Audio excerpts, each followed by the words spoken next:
नमस्कार साथियों, 31वें इस क्लास में आपका स्वागत है। 2 दिन से आप लाइव क्लास नहीं देख पा रहे हैं और आज भी आप लाइव क्लास नहीं देख पाएंगे। ये जो तैयारी है वो हमने पहले करके रख रखी थी क्योंकि शेड्यूल ऐसा बन गया था, लेकिन फिर भी वही वाली बात कि हमने कोशिश की है कि भी आपकी निरंतरता में कोई रुकावट नहीं आए और हमने पहले से प्रिपरेशन करके रखी है। #31 ये आज की क्लास का थंबनेल है और हम शुरू करते हैं क्लास। फर्स्ट क्वेश्चन है आपकी स्क्रीन पर, निम्न में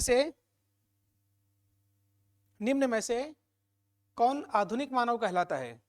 आपको इसका आंसर देना है। क्वेश्चन नंबर फर्स्ट आपकी स्क्रीन पर आ गया है। निम्न में से कौन आधुनिक मानव कहलाता है? निएंडरथल, होमोसेपियंस, होनो इरेक्टस और ऑस्ट्रेलियोपिथेकस। ये 4 आपको नाम दे रखे हैं।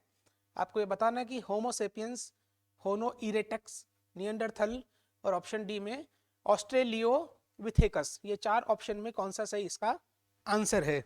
अब फटाफट इसका आंसर दीजिए ऑप्शन ए। और यह भी बताइए कि आधुनिक मानव की उत्पत्ति कौन सा महाद्वीप है जिसे माना जाता है कि यहाँ पर आधुनिक मानव की उत्पत्ति हुई है। साथ ही आप इसका भी जवाब दे दीजिए कि मानव की उत्पत्ति किस महाद्वीप में हुई है। तो आधुनिक मानव कौन है, आधुनिक मानव की उत्पत्ति किस महाद्वीप में हुई है और मानव की उत्पत्ति किस महाद्वीप में हुई है। ये 3 इससे कैटेगरी के क्वेश्चन बड़े इंपॉर्टेंट हैं इससे रिलेटेड। तो क्वेश्चन नंबर फर्स्ट का करेक्ट आंसर है ऑप्शन बी, होमोसेपियंस। और आधुनिक मानव की जो उत्पत्ति हुई है इसका ऑप्शन है ऑप्शन बी। और आधुनिक मानव की उत्पत्ति जो हुई है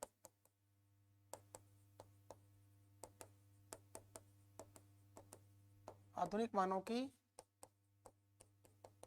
उत्पत्ति ये हुई है अपने एशिया महाद्वीप में।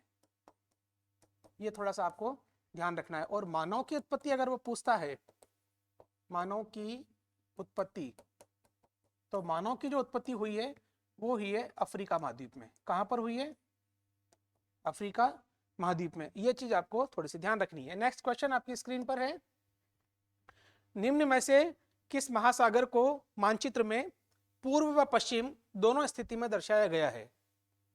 निम्न में से किस महासागर को मानचित्र में पूर्व व पश्चिम दोनों स्थिति में दर्शाया गया है? क्या प्रशांत महासागर, अटलांटिक महासागर, हिंद महासागर और आर्कटिक महासागर?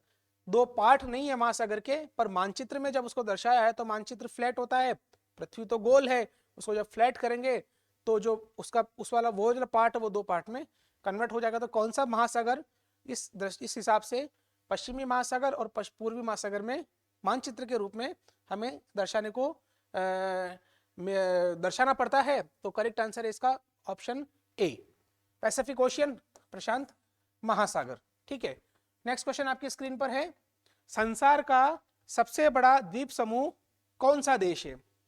फिलीपीन, इंडोनेशिया, स्वीडन और ग्रीनलैंड।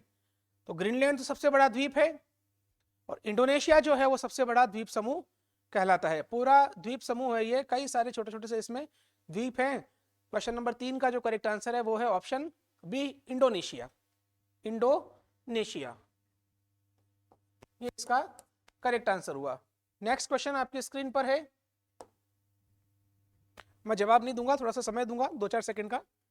प्रसिद्ध पुस्तक गोदान के लेखक हैं महादेवी वर्मा, मुंशी प्रेमचंद, उपेंद्रनाथ अश्क और रामधारी सिंह दिनकर। तो प्रसिद्ध पुस्तक गोदान के लेखक कौन है ये आपको बताना है। क्वेश्चन नंबर 4, प्रसिद्ध पुस्तक गोदान के लेखक हैं, option B is the right answer, Munshi Premchand. Godan इनकी सबसे प्रसिद्ध पुस्तक मानी जाती है। नेक्स्ट क्वेश्चन आपकी स्क्रीन पर है, आजाद हिंद फौज की स्थापना निम्न में से किसने की थी? क्या सुभाष चंद्र बोस ने, या रास बिहारी बोस ने, चंद्रशेखर आजाद ने, या कैप्टन मोहन सिंह ने? बहुत सावधानी से आंसर देना आपको इसका। आजाद हिंद फौज की स्थापना किसने की थी? सुभाष चंद्र बोस ने बिल्कुल नहीं की थी। सुभाष चंद्र बोस ने बाद में ज्वाइन किया था इसको। इसका करेक्ट आंसर है option D, captain Mohan Singh. Captain Mohan Singh is the right answer. Chandrashekhar Azad की 2 संस्थाएं हैं, एक तो HRA और HSRA, HRA और HSRA, हिंदुस्तान रिपब्लिकन एसोसिएशन और हिंदुस्तान सोशलिस्ट रिपब्लिकन एसोसिएशन वो चंद्रशेखर आजाद ने बनाई थी। रास बिहारी बोस की जो संस्था है वो है इंडियन इंडिपेंडेंस लीग। इन्होंने नारा दिया था एशिया एशिया वासियों के लिए है, इंडियन इंडिपेंडेंस लीग, वो रास बिहारी बोस की संस्था थी। और सुभाष चंद्र बोस जो थे वो आईसीएस के एग्जाम से रिजाइन किया था, असहयोग आंदोलन से जुड़े थे 1920 में महात्मा गांधी के कहने पर। उसके बाद कांग्रेस के बड़े अग्रिम पंक्ति के एक लीडर रहे हैं और वैचारिक मतभेद हुए, 38 में अध्यक्ष बने हरिपुरा कांग्रेस के, और 1939 त्रिपुरी कांग्रेस के भी जब अध्यक्ष बने दोबारा तो गांधी जी नाराज हो गए थे, पूरी कहानी है। और उसी समय 39 में इन्होंने कांग्रेस से इनको निष्कासित कर दिया था और इन्होंने 39 में एक अलग से फॉरवर्ड ब्लॉक की स्थापना की थी। उसके बाद वो सेकेंड वर्ल्ड वॉर का समय और वो जर्मनी जाना और उधर से कील नहर और सबमरीन में वो उधर होते हुए टोक्यो की तरफ जाना, पूरी इनकी अच्छी ज़बरदस्त कहानी है। और फिर उन्होंने आईएनए का उनको सुप्रीम कमांडर बनाया था। फिर उन्होंने ब्रिटिश सैनिक इंडियंस जो थे जिन्होंने वर्ल्ड वॉर में सरेंडर कर दिया था जापान के सामने, तो उन सबको लेकर अंग्रेजों के खिलाफ उन्होंने लड़ाई छेड़ी थी। आज़ाद हिंद फौज से जो सप्लाई, आज़ाद हिंद फौज में जो सैनिकों की सप्लाई होती थी वो इसी तरीके से होती थी। तो आज़ाद हिंद फौज की स्थापना का क्रेडिट तो कैप्टन मोहन सिंह जी को जाता है, लेकिन आज़ाद हिंद फौज सुभाष चंद्र बोस के नाम से जानी जाती है। जैसे बिजोलिया किसान आंदोलन के जो नेता थे वो प्रारंभिक नेता साधु सीताराम दास थे, लेकिन जो मेन जो आंदोलन जो जाना जाता है वो विजय सिंह जी पति के नाम से ही जाना जाता है। ठीक है, ये करेक्ट आंसर है क्वेश्चन नंबर 5 का, कैप्टन मोहन सिंह, आप सुभाष चंद्र बोस न करें, ध्यान रखना। नेक्स्ट क्वेश्चन आपकी स्क्रीन पर है।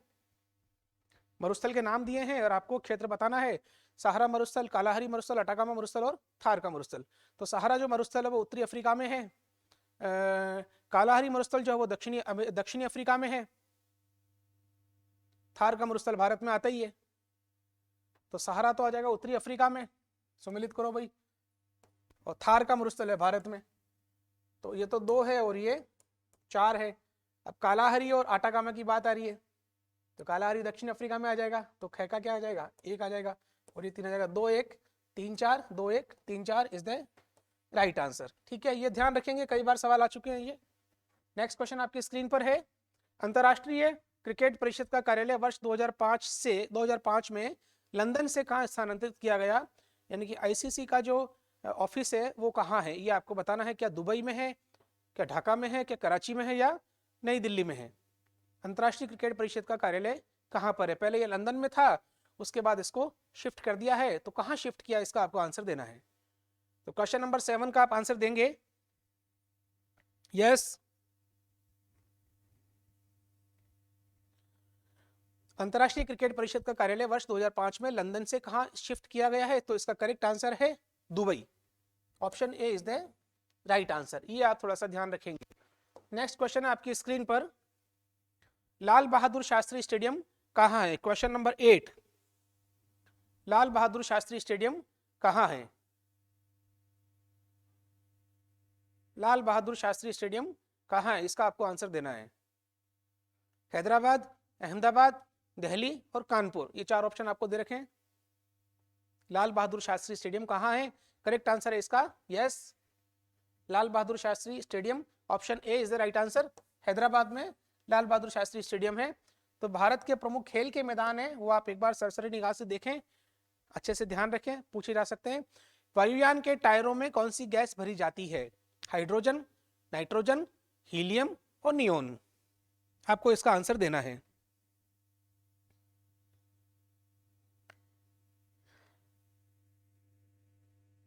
यस, वायुयान के टायरों में कौन सी गैस भरी जाती है? और आजकल तो 2 व्हीलर और 4 व्हीलर में भी वो गैस भरने का परंपरा प्रचलन चल गया है,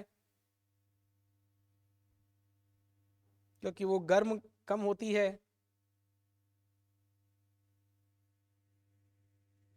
करेक्ट आंसर है इसका नाइट्रोजन गैस। तो वायुयान के टायरों में कौन सी गैस भरी जाती है? नाइट्रोजन। और आजकल किस वैकल्पिक गैस का 2 व्हीलर और 4 व्हीलर में भी उपयोग किया जाने लगा है टायरों में? तो नाइट्रोजन गैस पे आप टिक कर सकते हैं। नेक्स्ट क्वेश्चन है आपकी स्क्रीन पर। भारत का प्रथम विमान वाहक जलपोत कौन सा था? क्वेश्चन नंबर 10 का आपको आंसर देना है। भारत का प्रथम विमान वाहक जलपोत,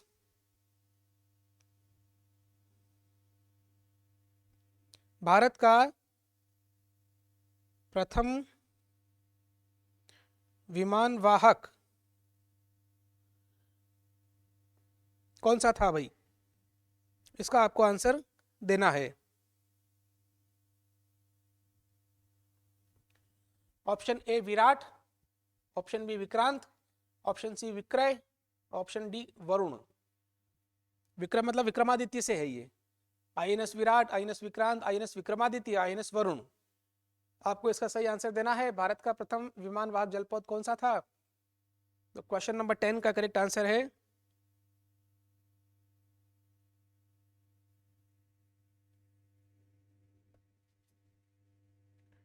बता दीजिए।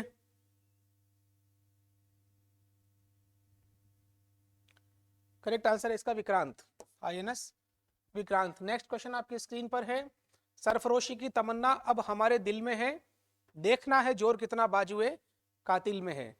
प्रसिद्ध जो गीत है, ये शायरी है, ये किसने लिखा था? सरफरोशी की तमन्ना अब हमारे दिल में है, देखना है जोर कितना बाजुए कातिल में है। मोहम्मद इकबाल, राम प्रसाद बिस्मिल, काजी नजरुल इस्लाम और फिराक गोरखपुरी। इस शायरी के जो लेखक हैं वो राम प्रसाद बिस्मिल है। ऑप्शन बी, जिन्हें काले पानी की सजा हुई थी, Ram Prasad Bismil is the right answer. Next question है आपकी स्क्रीन पर। ध्वनि को आंख के रूप में उपयोग करने वाला प्राणी निम्न में से कौन सा है? ध्वनि को आंख के रूप में उपयोग करने वाला प्राणी निम्न में से कौन सा है? ऑप्शन ए कुत्ता, ऑप्शन बी बिल्ली, ऑप्शन सी सांप और ऑप्शन डी चमगादड़। इसका आंसर आपको देना है। जबरदस्त सवाल है। ध्वनि को आंख के रूप में उपयोग करने वाला प्राणी कौन सा है? कुत्ता, बिल्ली, सांप और चमगादड़। कुत्ता, बिल्ली, सांप और चमगादड़। इसका करेक्ट आंसर है ऑप्शन डी, चमगादड़। चमगादड़ is the right answer. Next question आपकी स्क्रीन पर है। प्रसिद्ध मीनाक्षी मंदिर कहां पर स्थित है? जूनागढ़ में, मदुरई में, चेन्नई में या त्रिवेंद्रम में? जूनागढ़ ये अपना बीकानेर का किला नहीं है, जूनागढ़ गुजरात माना जाएगा। मदुरई जो है तमिलनाडु में आएगा। किसी समय पांड्य शासकों की राजधानी हुआ करता था ये। चोल, चेर, पांड्य संगम जो लाइट लिटरेचर है दक्षिण भारत का प्रारंभिक लिटरेचर, उसमें नाम आता है मदुरई का। बहुत प्राचीन नगर है। चेन्नई, त्रिवेंद्रम, ये चार ऑप्शन आपको दे रखे हैं। आपको इसका सही आंसर देना है।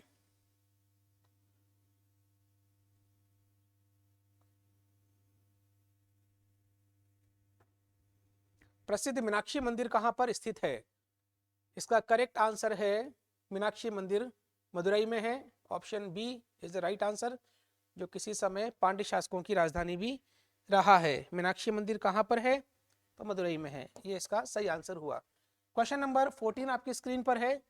निम्नलिखित में से किस पुस्तक की रचना कार्ल मार्क्स ने की थी? बड़े अच्छे सवाल हैं, परीक्षा में आने लायक सवाल हैं। आप एक एक सवाल को अच्छे से फोकस करिएगा। आपको इसका आंसर देना है।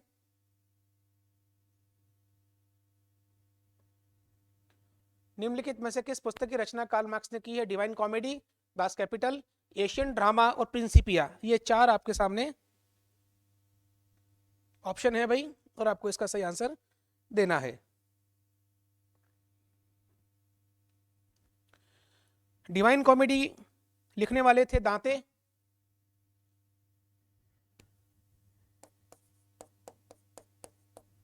और कार्ल मार्क्स ने जो की थी रचना वो की थी दास कैपिटल की। और प्रिंसिपिया प्रसिद्ध किताब न्यूटन, इन्होंने इसमें अपने गति के 3 नियम दिए थे प्रिंसिपिया में। और एशियन ड्रामा जो किताब है वो इसके जो लेखक है वो गुन्नार हैं। वो ठीक है, अब इतना महत्वपूर्ण इसका नहीं है। गुन्नार इसका सही आंसर आता है। तो यह जो क्वेश्चन दे रखा है 14 नंबर का, निम्नलिखित में से किस पुस्तक की रचना कार्ल मार्क्स ने की थी? तो करेक्ट आंसर क्या हुआ इसका? Das Kapital. Okay, next question आपकी स्क्रीन पर। थोड़ी सी स्पीड फास्ट इसलिए है क्योंकि अपना कम्युनिकेशन हो नहीं पा रहा है, कोई बात नहीं।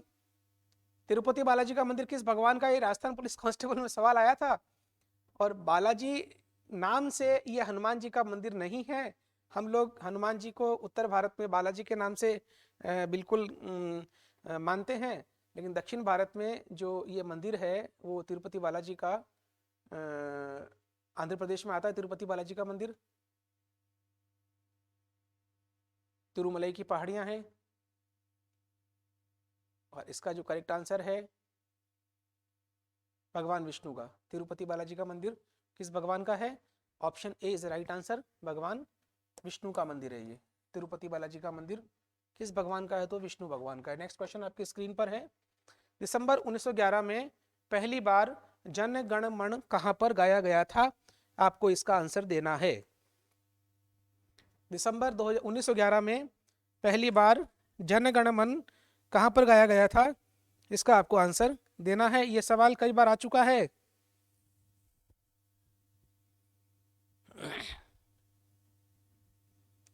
उन्नीस 1911 में पहली बार जनगण मन कहां पर गाया गया था? पहले चर्चा की हुई है अपन ने, किसी और सवाल के संदर्भ में की होगी, पर चर्चा जरूर की है। इसका सही आंसर है कोलकाता। करेक्ट आंसर क्या हुआ इसका साथियों? Kolkata. Kolkata is the right answer. तो पहली बार जनगण मन कहाँ गाया गया? तो कोलकाता में गाया गया था। और पहली बार राष्ट्रगीत कहाँ पर गाया गया था? तो भी कोलकाता में गाया गया था, वंदे मातरम। और पहली बार स्वराज शब्द का प्रयोग कहाँ किया गया था? तो भी कोलकाता में किया गया था, दादा भाई नौरोजी के द्वारा। तब जनगण मन गाया गया था, उस समय कांग्रेस के अध्यक्ष कौन थे? तो विशन नारायण दत्त जी थे। इसके बारे में विस्तार से चर्चा हमने पुराने एपिसोड में की है। नेक्स्ट क्वेश्चन है आपकी स्क्रीन पर। भारतीय भारी जल का उपयोग होता है, हैवी वाटर, भारी जल को बोलते हैं ना D2O, deuterium oxide. Deuterium oxide भारी जल का उपयोग होता है, D2O। तो भारी जल जो होता है उससे परमाणु दो घटनाएं हैं, परमाणु विखंडन, तो विखंडन की और एक संलयन की। तो न्यूक्लियर भट्टी जो होती है उसमें विखंडन का सिद्धांत है, संलयन को तो कंट्रोल कर ही नहीं पाए वैसे भी अभी। विखंडन दो प्रकार का होता है, एक तो नियंत्रित और एक अनियंत्रित। अनियंत्रित का मतलब तो हिरोशिमा नागासाकी हो जाता है, बम फोड़ दिया आपने। और नाभिकीय विखंडन में कंट्रोल्ड की बात अपन करें तो जितने भी न्यूक्लियर पावर प्रोजेक्ट होते हैं वो सब नाभिकीय विखंडन की नियंत्रित श्रृंखला अभिक्रिया पर काम करते हैं। अब नियंत्रण कैसे करते हैं? तो जब हम नाभिक पर न्यूट्रॉन्स की बौछार करते हैं तो वो दो टुकड़ों में टूटता है, दो नाभिकों में टूटता है, द्रव्यमान में क्षति होती है और उत्पन्न ऊर्जा हमारे सामने मिलती है।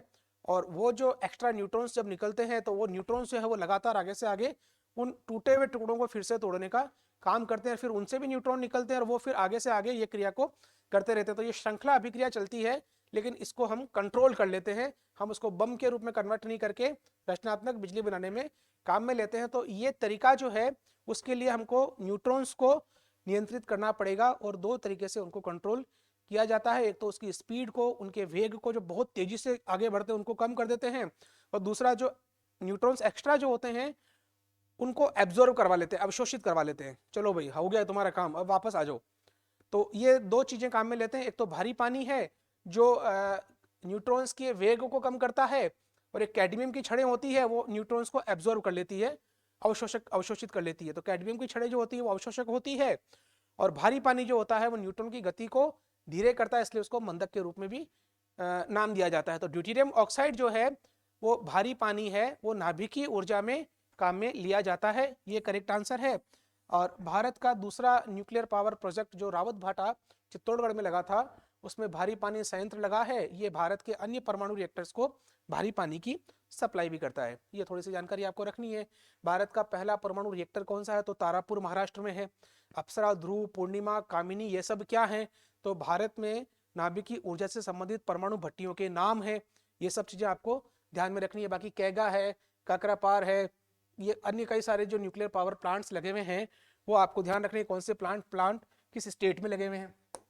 नेक्स्ट क्वेश्चन आपके स्क्रीन पर है। अल्जीमर रोग का संबंध किससे है? आपको इसका सही आंसर देना है। अल्जीमर रोग का संबंध किससे है? कान से, आंख से, गले से या मस्तिष्क से? कान से, आंख से, गले से या मस्तिष्क से? आपको इसका सही आंसर देना है। अल्जीमर रोग का संबंध किससे है? तो अल्जीमर रोग जो है वो मस्तिष्क से संबंधित है, ब्रेन फीवर है ये एक तरीके से। करेक्ट आंसर हुआ इसका ऑप्शन डी। नेक्स्ट क्वेश्चन है आपकी स्क्रीन पर। जुड़वा ग्रह किसे कहा जाता है? फटाफट बता दीजिए। क्वेश्चन नंबर 19 है, जुड़वा ग्रह किसे कहा जाता है? पृथ्वी मंगल को, बुध शुक्र को, पृथ्वी शुक्र को या शुक्र मंगल को? उसको भोर का तारा, सांझ का तारा भी कहते हैं। सबसे चमकीला ग्रह है वो, सबसे गर्म भी है।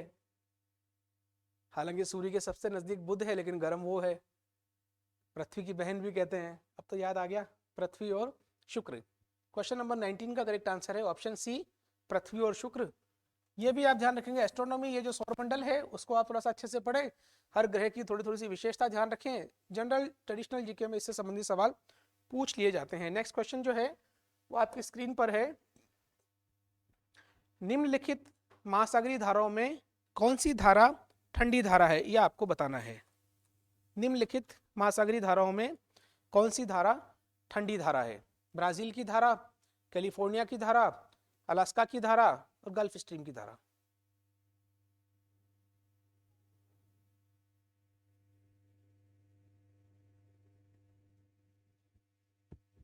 यस, 20वें का आंसर बता दीजिए आप। ब्राजील की धारा, कैलिफोर्निया की धारा, अलास्का की धारा या गल्फ स्ट्रीम की धारा? यस बता दीजिए इसका आंसर फटाफट।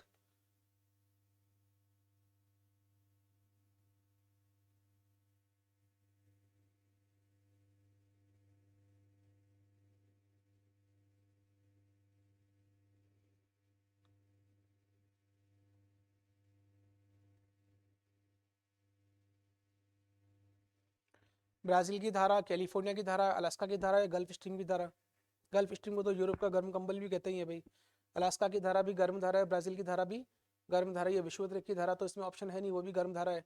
यहाँ करेक्ट आंसर है कैलिफोर्निया की धारा। क्वेश्चन नंबर 20 का करेक्ट आंसर है ऑप्शन बी, कैलिफोर्निया की धारा। तो विश्व के सारे महासागर की प्रमुख प्रमुख धाराएं गर्म और ठंडी, ये थोड़ा सा आपको ध्यान रखना है। तो क्वेश्चन नंबर 20 का करेक्ट आंसर क्या हुआ? कैलिफोर्निया की धारा।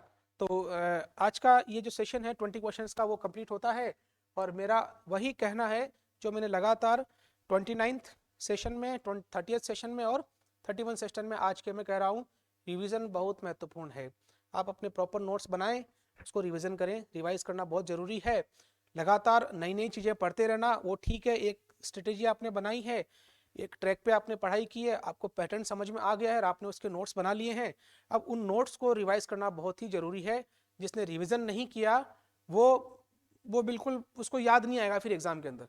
इसलिए रिवीजन बहुत महत्वपूर्ण है। मैं हर क्लास के बाद ये स्क्रीन पे आपको बताता हूँ। जिन्होंने आर्यन ऑनलाइन को सब्सक्राइब नहीं किया है वो ज़रूर सब्सक्राइब करें। और अब हम लगातार कुछ न कुछ ऐसी विशेष चीज़ें आपके सामने लेकर आते रहेंगे जो आपकी कंपटीशन एग्जाम के लिए महत्वपूर्ण होता है। कभी जनरल साइंस का कोई टॉपिक लेंगे, कभी इंडियन हिस्ट्री का कोई टॉपिक लेंगे, कुछ भी टॉपिक लिए जा सकते हैं। अभी टेस्ट सीरीज तो अपनी चली रही है, इसको अपन यथावत जारी रखेंगे। और 29 तारीख से लाइव क्लासेस आपकी पुनः शुरू हो जाएगी, यानी कि कल से।